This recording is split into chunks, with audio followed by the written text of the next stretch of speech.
Hi y'all, this is the Fuzzy Wrap Part 4. So you want to go through your 3 chain corners. This is the top of your 2 pieces, front and back. This is the stitch that I used. And I have these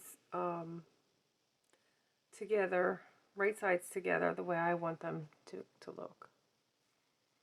So I just did a slip stitch. Now you can do another chain, or I'm sorry, a single crochet. I'm going to do a chain and then do a single crochet between the beans. Okay, and that's all I did. And this is right sides together, single crochet and a chain, single crochet and a chain. And so the chain will show these chains will show on the wrong side. So when you turn it right side out, you won't see that running stitch.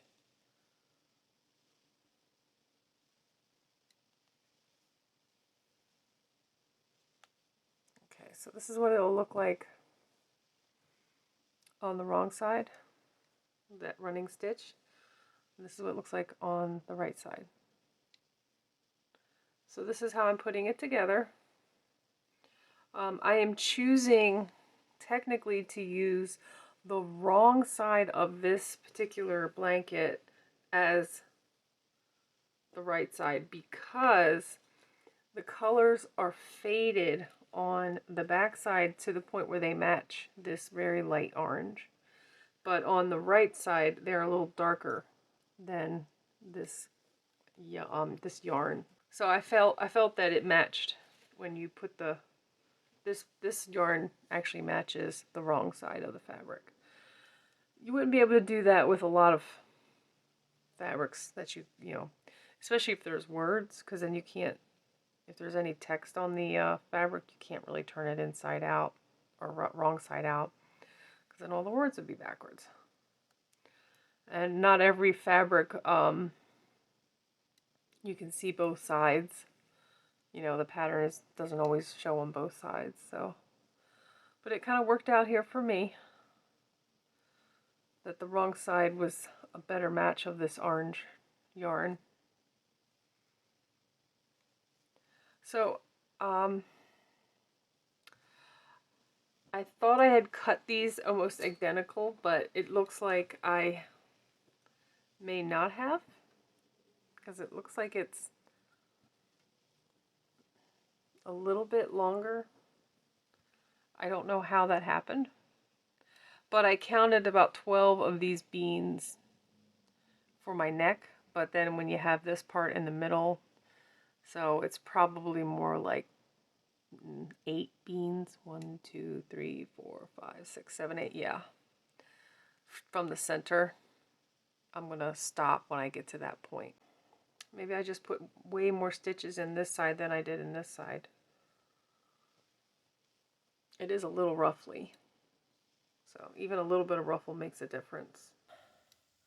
Say you wanted to gather the front. So what you would do is you would go through the front piece, pull up, go through again, and then go into the back. And you'd pull through that. Just like that. See, and then you could spread it out.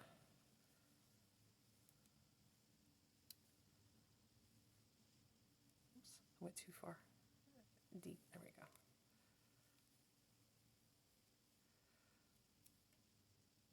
Now if I want to gather the back, decrease. It's 2 together. Whatever stitch you're using, just do 2 together on the side that's, you know, that you want to decrease on.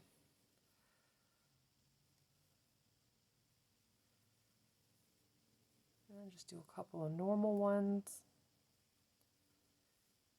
And then you can do another decrease on the back when you see that, oh yeah, I'm coming up on the end and I still have some extra stitches.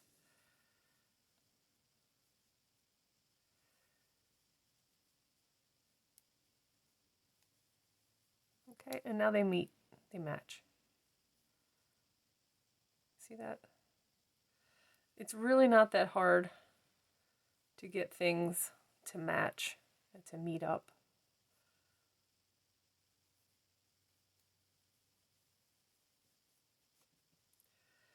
Okay, so now you've got them matching up.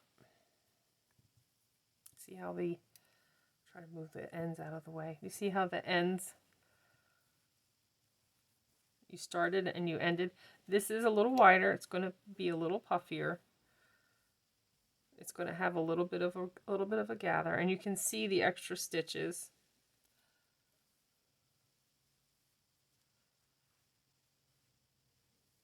A little bit, but it's really not that noticeable on the side that you want it, you know.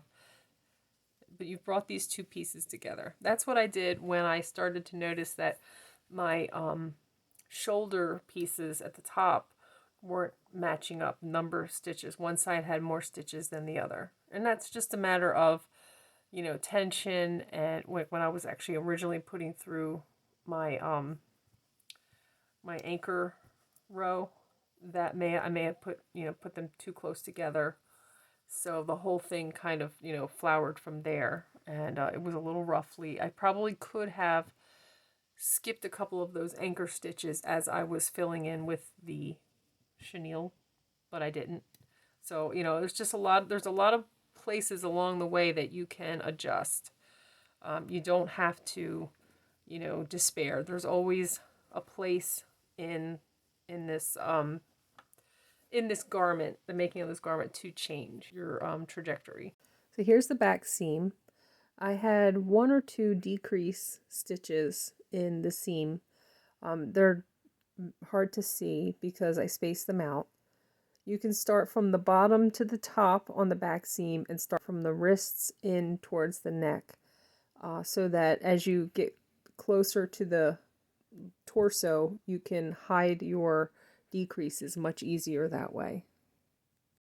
So crochet your way today because it's the only time we have. Thanks for watching. I'll see you next time.